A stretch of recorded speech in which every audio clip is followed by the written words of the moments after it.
아침에 나로 주의 인자한 말씀을 듣게 하소서.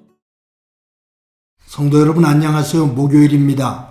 오늘도 하나님의 사랑이 여러분들의 삶의 자리에 가득하기를 간절히 소망합니다. 말씀 한 곳 봅니다. 시편 67편 1절부터 7절까지의 말씀을 봉독해 드립니다. 하나님은 우리에게 은혜를 베푸사 복을 주시고 그의 얼굴빛을 우리에게 비추사 주의 도를 땅 위에 주의 구원을 모든 나라에게 알리소서. 하나님이여 민족들이 주를 찬송하게 하시며 모든 민족들이 주를 찬송하게 하소서. 온 백성은 기쁘고 즐겁게 노래할지니 주는 민족들을 공평히 심판하시며 땅 위의 나라들을 다스리실 것임이니이다.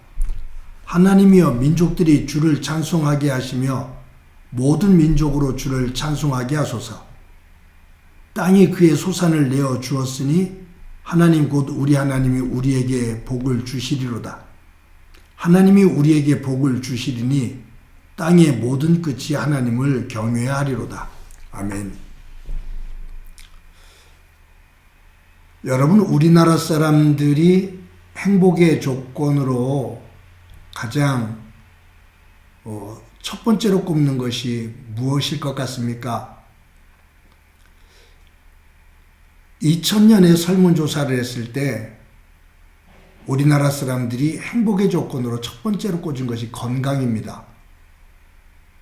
두 번째로 가정입니다. 그리고 세 번째로 돈입니다.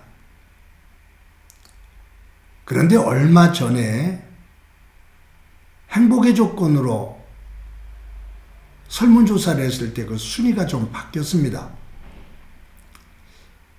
행복을 위해서 가장 첫 번째로 손꼽은 것이 뭐냐면 돈입니다. 두 번째가 건강입니다. 세 번째가 가족입니다. 뭔가 한 20년 안에 바뀐 거죠. 미국의 한 대학에서 교수가 자기 수업을 듣는 수백 명의 학생들에게 삶을 살면서 나에게 가장 소중한 것은 무엇인가? 라는 질문을 했어요. 그때 대부분의 나라 학생들은 가족이라고 그렇게 대답을 했습니다. 근데 유독 우리나라 학생들의 대부분이 돈이라고 그렇게 말했습니다.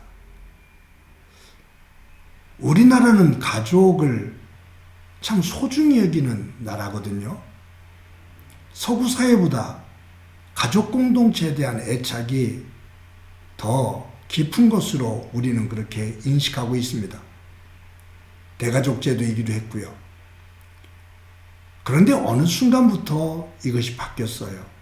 서구 사람들이 가장 소중한 것 가족이라고 말하는데 우리나라 젊은이들은 돈이라고 말합니다. 그래서 교수가 묻습니다. 너는 왜 삶에 있어서 돈이 가장 중요하냐?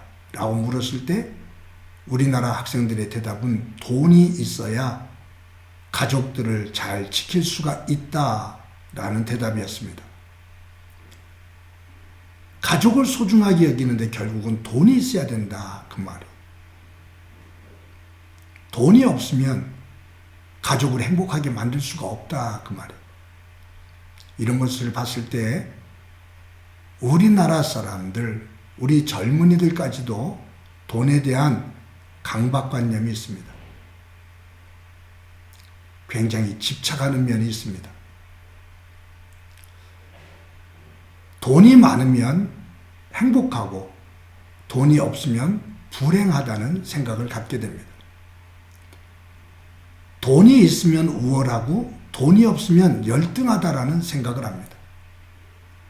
돈이 많으면 성공한 사람이고 돈이 없으면 실패한 사람으로 그렇게 인식이 됩니다. 그래서 돈 때문에 울고 돈 때문에 웃고 돈이 우리의 삶의 모든 것의 중심이죠.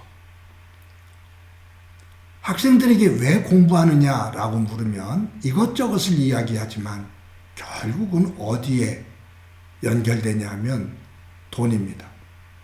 돈을 많이 버는 직업, 그것을 선호를 합니다. 사람이 살아가는 데 있어서 돈은 필요합니다. 맞아요. 돈이 있어야 조금 더 안전하고 평안할 수가 있고 또 즐거운 생활을 할 수가 있습니다. 그러나 살다 보면 돈이 중요하긴 중요하고 필요하긴 필요하지만 이 돈보다 더 소중한 것이 있다는 것을 우리는 깨닫게 됩니다. 사람들이 살다가 마지막 순간에 이르르면 내가 무엇 때문에 이렇게 돈에 매여 살았지라는 얘기를 한결같이 합니다. 왜냐하면 돈 때문에 관계들이 다 깨어져 있기 때문이에요. 돈을 벌어서 좋은 집을 샀습니다. 돈을 벌어서 좋은 차를 타고 다니고요. 돈을 벌어서 명품을 가지고 치장을 하고요. 돈을 벌어서 사람들이 가고 싶어하는 여행들도 왔다 갔다 하고요.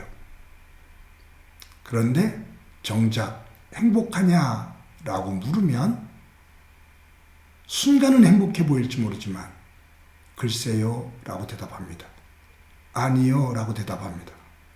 왜냐하면 아무리 큰 집, 아무리 좋은 차, 아무리 명품을 걸치고 아무리 아름답게 꾸며도 함께 더불어 살아가는 가장 가까운 가족, 사람들, 그 관계가 냉랭해져 있고 등을 돌리고 있다면 결코 행복하지 않습니다. 조금 덜 먹고 덜 쓰고 조금 더 좁은 공간에 머물더라도 함께 있는 가족들이 행복하고 서로를 위할 줄 안다면 그 속에서 진정한 행복을 느끼게 되는 것이죠. 여러분, 오늘 본문과 7절에 보면 하나님께서 뭐라고 말씀하시냐면 하나님께서 우리에게 복을 주셨다. 하나님께서 우리에게 복을 주신다. 매번 말씀드리지만 하나님은 우리에게 복을 주시길 원하시는 분이십니다. 최초의 인간인 아담과 하와를 축복하시면서 복을 주시며 이르시되 생육하고 번성해라. 하나님은 복을 주시기를 원하십니다. 그런데 그 복은 내가 물질적으로 누리는 것만을 말하지 않습니다. 오늘 시편 이 67편의 이 시인은 하나님께서 우리에게 복을 주시며 그의 얼굴을 우리에게 비추신다라고 말씀하시면서 모든 민족이 모든 나라가 하나님을 찬송할지니라. 그러니까 이 말은 내가 받은 은혜, 내가 받은 복, 그것이 나에게서 그것으로 그치는 것이 아니라 그 복이 다른 사람들에게 이어지면서 다른 나라에게 이어지면서 모든 사람들이, 많은 사람들이 나로 인해 하나님께 영광을 돌리고 하나님께 함께 경배하며 하나님의 백성으로 서기를 소망하는 것이죠. 결국은 하나님이 주신 복의 아름다움은 내가 받은 은혜를 가지고 그것을 나누며 함께 더불어 세워지는 겁니다. 우리 사회가 슬프고 힘든 것은 자꾸 피라미드 형태로 정점만을 향하기 때문입니다. 이 나라가, 이 지구촌이 슬픈 것은 가지고 있는 사람들이 더 많이 가지고 싶어하는 욕망을 중심으로 한 피라미드 구조가 되었기 때문입니다. 이것이 하나님께서 나에게 주신 복이라고 생각하는 이들을 통해, 즉 하나님의 백성, 하나님을 믿는 나라, 하나님을 믿는 공동체 사람들을 통해서 이것이 나누어지고 그리스도의 빛이 비춰지며 함께 더불어 하나님을 찬양하는, 하나님께 영광 돌리는 모습이 되어질 때 그것이 진정한 복이다라는 말이죠. 소유가 아니라 관계입니다. 소유가 아니라 내가 하나님 안에서 하나님 백성답게 살아가는 존재입니다. 오늘도 하나님 안에서 복의 사람으로 많은 사람들에게 행복을 함께 만들어 줄 수 있는 아름다운 날이 되기를 소망합니다. 한번 기도합니다. 하나님의 은혜를 감사합니다. 오늘도 귀한 날 주신 것 감사합니다. 하나님께서 주신 은혜, 하나님께서 주시는 복, 그것을 가지고 나만을 위하는 삶이 되지 않게 하시고 그것에 집착하는 삶이 되지 않게 하시고 받은 은혜를 가지고 더불어 하나님의 나라와 하나님의 영광을 위해 살아가는 저희들이 되도록 은총 베풀어 주옵소서. 오늘도 나로 인해 다른 사람들에게 조금이라도 평안과 웃음을 만들 수 있다면 그 길을 걷는 믿음의 길 되게 하옵소서. 예수님의 이름으로 기도드립니다. 아멘.